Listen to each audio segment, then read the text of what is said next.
Le Bol Bizarre, hein, comment, un album fait dans le vraiment dans un bon, c'est un album en studio, hein, un peu préparé à la maison, mais beaucoup plus vécu en studio, avec la rencontre d'un mec que j'ai adoré, qui s'appelle Bob Decou, et qui écrivait pendant que moi j'étais avec les musiciens, j'étais très très sur le... Je savais exactement ce que je voulais quoi, dans cet album, le son que je voulais. Et c'est un moment magique quoi. Et je te dis, cette rencontre avec Bob Decou comme ça, qui vient et... parce que il est en demande, parce que je crois qu'il aime bien certaines choses chez moi et qu'il connaît. Alors bon, il y a cette chanson, le Boulevard des Italiens, qui est en fait quelque chose que j'ai démarré, un peu comme Enzo, je parlais tout à l'heure. J'ai démarré le film et puis je conclue pas. Souvent, je suis tellement jusqu'au bout de la sortie d'un album, je suis toujours dans la musique, que j'écris des fois parallèlement mes petits films, mes dialogues.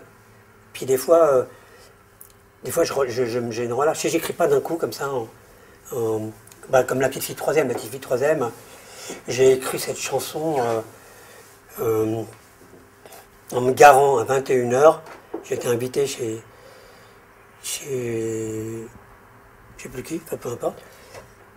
Et au moment où je me gare juste devant une petite allée où il y avait le concierge certainement qui nettoyait. Et puis j'ai vu les étages allumés et tout de suite j'ai tout écrit. J'ai posé ça, j'avais une Porsche, je me souviens, j'ai posé ça sur le tableau de bord de la Porsche. La petite fille du troisième, j'avais déjà tout trouvé. Et je suis rentré chez moi, c'est fini. Voilà, ça c'est l'écriture qu'on aime. Succès fou.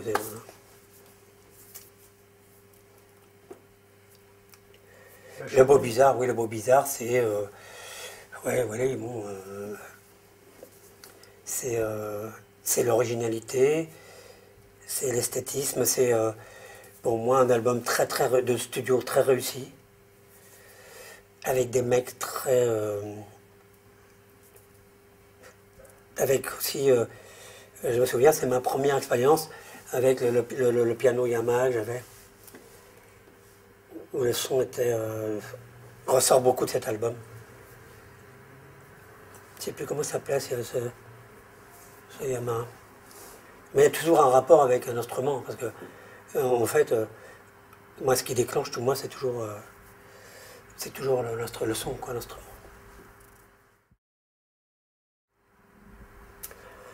Alors, Alan Vega, je commence à en parler quand je le découvre, en 76 ou 78, je sais plus. Alors, lui, voilà, ouais, ouais. Ça faisait longtemps que, si tu veux, j'étais dans une autre musique, tout à coup, lui, paf. Lui, lui je l'écoute et moi, je l'écoute tout le temps, quoi. Tout le temps parce que j'aime son feeling, euh, et sa différence, quoi. Barré, quoi, parce que bon. Mais j'ai aussi beaucoup d'admiration pour Martin Reeve. Martin Reeve est celui qui crée avec Alan. Alan crée beaucoup, je crois, sur les rythmiques et tout ça, sur les sons rythmiques. Alan fait aussi du son, hein. Mais Martin Reeve, elle a une façon de traiter les synthés, mais particulière. Et donc je commence beaucoup à parler dans mes interviews à l'époque d'Alan Vega et de Martin Reeve, de Suicide, hein, du groupe. Et puis après, il y a Alan Vega tout seul. J'adore, j'écoute. Je sais plus quel morceau j'écoutais tout le temps. Ah non, non, ça, Jukebox Bay, pour moi, c'est comment? C'est trop. Non, non, c'est trop typé. Non, moi, j'écoute plus des trucs comme comment ça s'appelle, un de mes albums préférés. L'album, la pochette est rouge. Il y a Magdalena avant, qui est un super album que j'aime, où il reprend Bebop Lula, là. La version de Bebop Lula déformée et décalée. Très belle, mais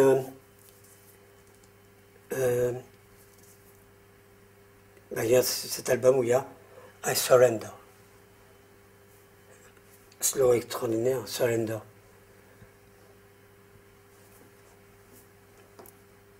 C'était mon album préféré, ça. Enfin, avec le premier. Avec le premier,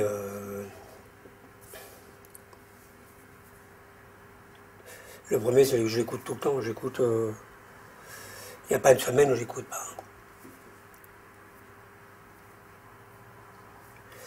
Et puis, il entend parler, en fait, de moi, parce qu'il n'est pas vraiment connu en Amérique, il est plus connu en Europe, en Allemagne, en Angleterre, en France,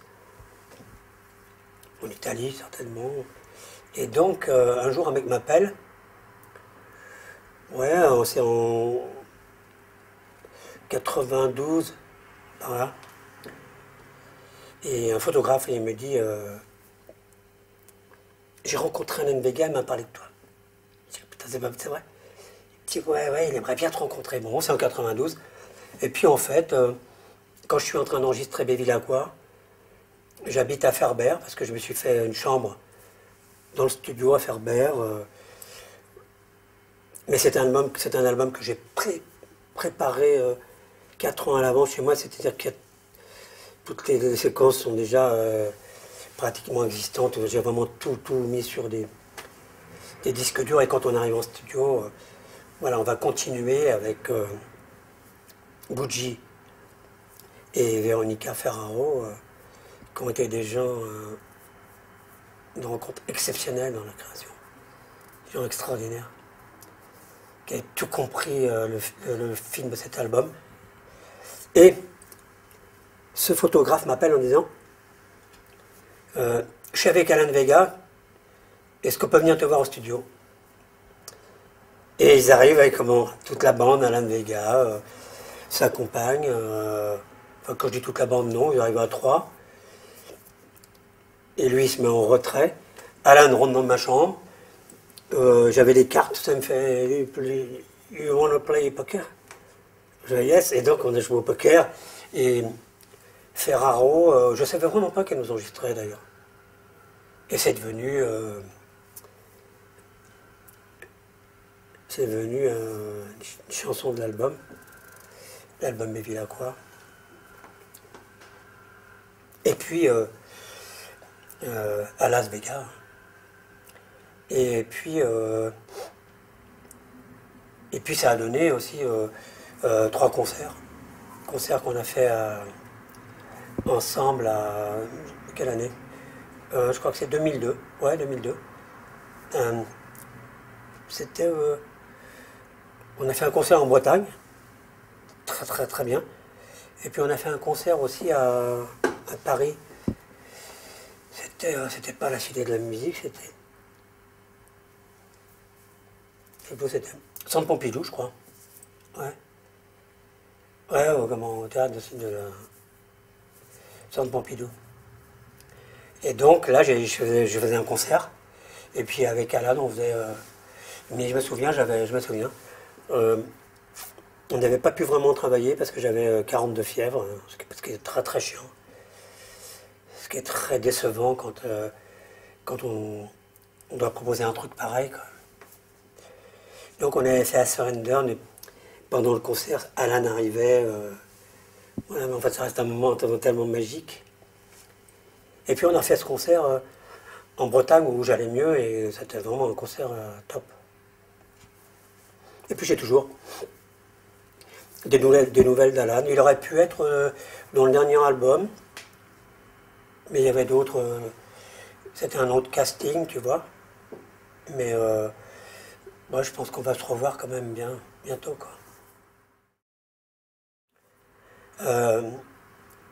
70. 70, je me souviens, moi j'avais un Solex. j'habitais Place Clichy, là. Et donc, on avait les éditions Dreyfus où j'avais créé dans une petite piole un petit studio d'enregistrement. Et tous les jours, je déjeunais avec Alain, tous les jours. On déjeunait tous les jours dans un petit café, non, un petit restaurant à côté. Alain avait toujours son impair. Et moi, toujours mon Solex, puisque j'avais une expression de permis de 5 ans. Enfin, déjà, à l'époque, il ne m'avait pas arrêté. Et on est resté tous les jours à savoir. Donc, je l'enregistrais, on faisait de la musique, on se croisait. C'était un beau showroom qu'on avait. Moi, j'étais toujours vraiment dans le trafic de son. Alain chantait des trucs. J'ai plus. À l'époque, j'enregistrais sur Bandrevox, quoi. J'avais une très belle table comme ça, en formica, avec compensé, où j'avais le Revox à l'intérieur qui tournait. De l'autre côté, j'avais les chambres d'écho italiennes. Et puis on s'est complètement perdu de vue.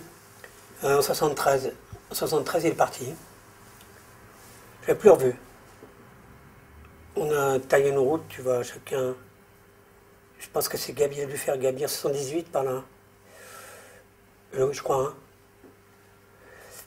Donc j'ai pas revu, mais on avait quelque chose de très très fort. Et puis un jour sort son album Alkaline, et il me dévoilera en 2002, dans une interview croisée, que Alkaline c'était comment un clin d'œil pour qu'on se retrouve. Et après, pour qu'on se retrouve vraiment, il a fait les mots bleus. Et les concerts qu'on a fait, on s'est retrouvés, donc, grâce à ces échanges. En fait, on s'est retrouvés en 2001, autour de l'album Comme si la terre penchait. Et là, on s'est pas mal, on a pas mal voyagé ensemble. On a fait Montréal. J'ai chanté Alkaline, bien sûr, qui est une de mes chansons préférées d'Alain. Même si j'adore les lives de Samuel Hall, l'apiculteur. Enfin voilà quoi. Donc Alain, oui, là est presque à l'époque le seul français que j'écoute.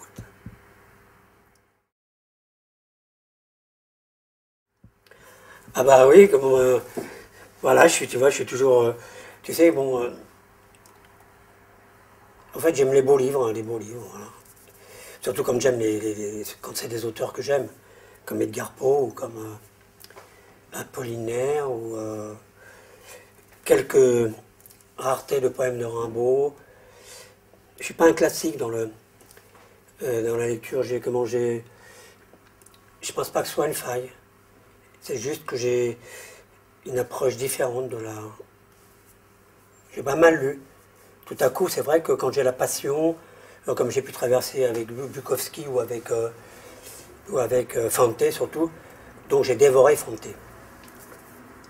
J'ai découvert Patrick, ce skin, le parfum, et je lâche pas ce bouquin parce qu'il me plaît. Mais en principe, je lis très peu. En principe, il m'arrive de faire une tentative de 25 pages, mais je me lasse très vite. Parce que j'écris, et moi j'écris aussi, j'ai mon film, et j'ai pas trop besoin du film des autres, pour être franc. Mais bon, toute cette tendance apollinaire, voilà, là je suis effectivement sur une belle ouvrage là que je vais acheter, voilà. Ce que j'aime bien, voilà. C'est comme le Marquis de Sade, voilà, ma collection qui se trouve là, ouais, j'en ai fait une sculpture, et c'est la première en cuir relié, que je me suis acheté à l'âge je crois que j'ai ramé pour me l'acheter, que j'avais pris au mois, j'ai payé pendant 2 ans. Et mais je suis content parce qu'elle ne m'a pas quitté, quoi. Ça ne m'a jamais quitté.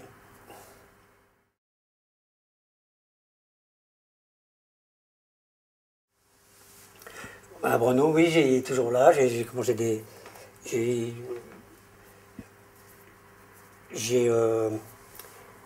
là sur un fauteuil de coiffeur, toute une pile comme ça de pin-up, les plus belles, les plus belles. Pour moi, il y a une des plus belles de Brno, tu vois. Et Brno, j'ai la chance de le croiser à RTL, je me souviens. Tu vois comme c'est facile de se souvenir. Quand c'est dimensionnel. Quand la rencontre est belle, on se souvient. Ouais, Brassens, alors, il y a un truc que j'aime bien, c'est que dans le blues, admettons, je suis pas bilingue. Donc j'ai aimé tous ces chanteurs de blues black, tu vois, comme Hooker, Jimmy Reed, Lanny Hopkins, Son House, J.B. Lanoir, tout ça, sans comprendre ce qu'ils disaient, réellement. J'aimais le son, c'est pour ça qu'après j'ai eu un très beau yop. Parce que j'ai très vite assimilé le son. Mais ce qui me plaisait, c'était surtout le feeling. Je m'en foutais de comprendre, moi. Contraire de comprendre, peut-être que j'aimais bien cet imaginaire, tu vois. Et donc, Brassens, quand j'ai découvert Brassens, je comprenais rien du tout ce qu'il disait. Tu vois, j'avais, je sais pas, 10 ans, quoi. Ouais, 10 ans. La première fois que j'ai écouté Brassens. Et j'ai entendu un son, tu vois, de voix et de gratte tellement compact, tellement feeling, que pour moi, Brassens, c'était mon premier chanteur de blues. Si tu veux, je l'ai retrouvé que chez Hooker ou Lanny Hopkins, tu vois. Brassens, c'est... Parce que Brassens,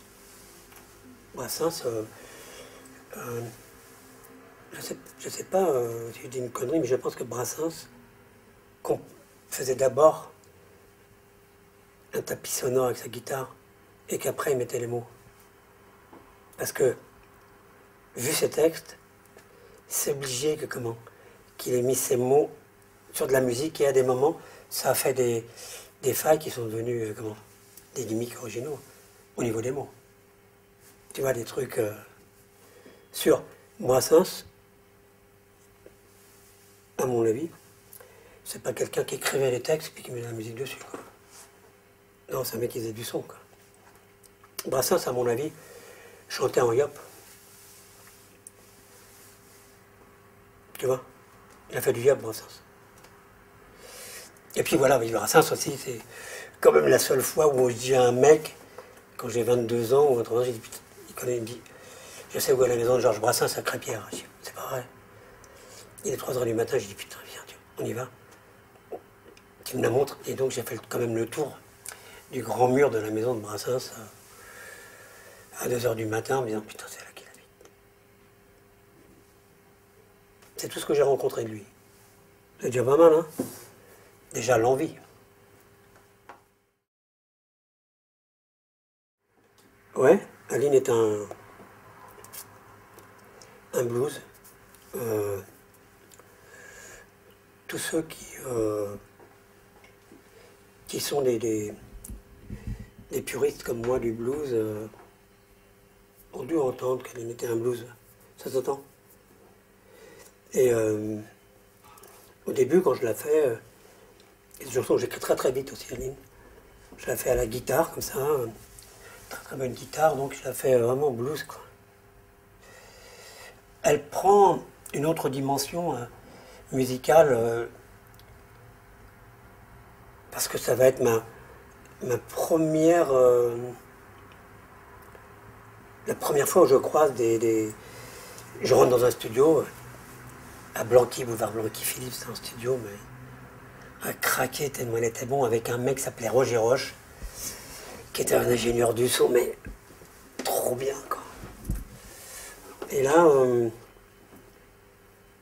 pour la première fois de ma vie, j'ai passé aussi du temps avec Jacques Danjean, dans son bureau, pour créer les arrangements. Tu vois, moi, l'intro d'Aline, mettons, je vais siffler, tu vois, je vais chanter. Tu vois, parce que j'entendais les arrangements, tu vois. Moi, j'écris pas la musique, hein. Je la, je la sens et après, je la fredonne sur n'importe quoi, tu vois. Ou je la joue. Mais, et donc, ça devient quelque chose avec une grande orchestration.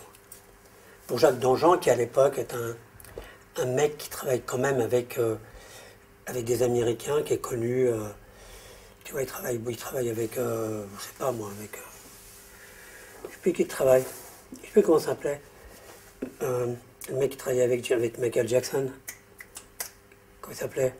Quincy Jones. Oui, avec Quincy. Jacques était un ami de Quincy Jones, tu vois. Il était un ami de Quincy Jones, il avait fait des albums pour je sais plus quelle chanteuse, Black Travel, tu vois, qui était copine de Sacha Distel, tu vois pas. Enfin bon, peu importe. Et donc je me retrouve dans quelque chose d'étrange. Pour la première fois, je me retrouve, c'est mon premier contact, si tu veux, avec 40 musiciens de studio qui sont là. Je découvre peut-être ce que j'attendais techniquement, quoi. Voir là, eux, quelle était leur technique, tout ça. Et puis alors, naturellement, bon, moi je suis beaucoup dans la pièce du son et je suis beaucoup avec Roger Roche. Et c'est ce qui fait notre relation après, sur plein de chansons. Parce que je travaille longtemps avec Roger Roche. Ce que c'est fou, c'est cette interview, chanson magique, reconnue par un mec magique qui s'appelle Bayon, donc, qui arrive à être journaliste. Est-ce que c'est quelqu'un...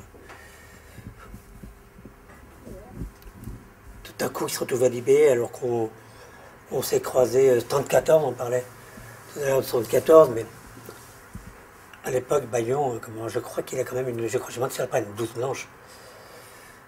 Pas loin, hein. C'est vrai moi je dors au 74 et lui il lave les bagnoles. Et donc, à un moment, on doit se retrouver sur un coup de polish, tu vois, quelque chose comme ça. Et Bayon est un sauvage. Et moi, je suis pas mal sauvage aussi, tu vois. Je crois qu'il me repère à ce moment-là. Et puis tout à coup, on se retrouve par rapport à Libé dans ce que c'est fou, quoi. Et on se rappelle des choses, et voilà. C'est un des trucs que je garde comme ça au fond de moi, quoi.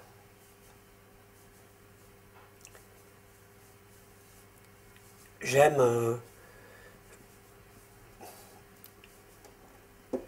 quand moi j'ai vécu comme ça un moment, euh, j'ai toujours pas compris là, comment le système et comment ça arrivait ça, à pouvoir faire une chanson, quoi. Je prends rarement mes guitares. Tu vois là en ce moment je suis en train de, tout en faisant mes concerts, je suis en train de préparer le nouvel album, tu vois, au niveau du son et tout. J'organise mon casting, enfin, surtout, surtout la sonorité et le son, là, musicalement, je commence à le visionner, tu vois. Mais il y a encore du travail. Voilà, chaque album est un moment de vie, est juste un moment du quotidien, sauf qu'à des moments, il y a la musique dans le quotidien. Et que ces moments-là arrivent mis certains, les uns contre les autres, tout à coup à donner un album. C'est pour ça que quand on dit 7 ans pour faire un album, non, parce que je rentre pas dans un studio, je reste pas 7 ans dedans. Non, c'est juste 7 ans de vie un album.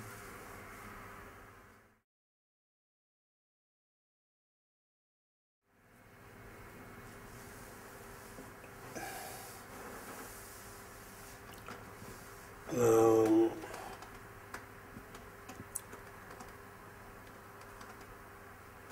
je me souviens à une époque, quand j'étais plus jeune, je disais toujours que je me ferais enterrer dans un jukebox qui s'appelle...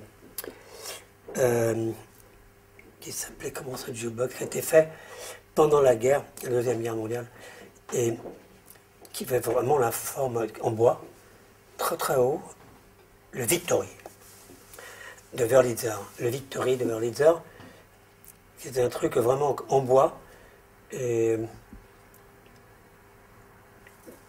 à l'époque, il était très très vide parce que c'était une période pendant la guerre où il y avait moins de... Et donc, puis après, je me suis mis à détester le jukebox, je ne l'aimais pas du tout. J'ai pas du tout envie d'avoir dans ma collection, donc je me suis dit non. C'est pas avec lui. Non, mort, oh, il y a deux morts. Naturellement, ce qui est bien, c'est la mort subite, quoi. Ou sur un lit,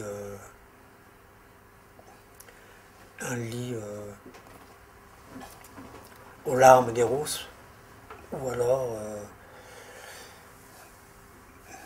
sur une scène, tu vois, peut-être, je sais pas.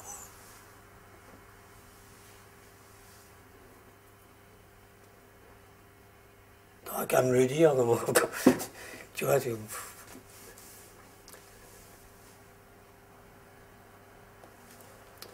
et peut-être que comment...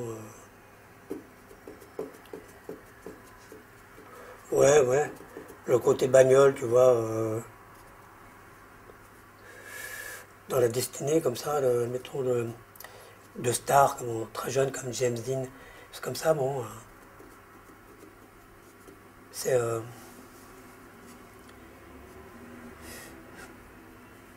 je rêve pas de cette mort-là.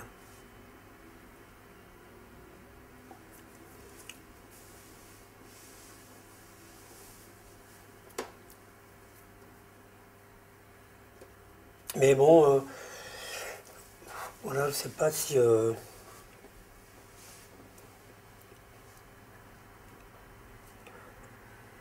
pour être franc, comment j'y pense pas, quoi. J'y pense peut-être pas assez, parce que c'est vrai que... je sais même pas où j'aurais envie d'être installé, quoi.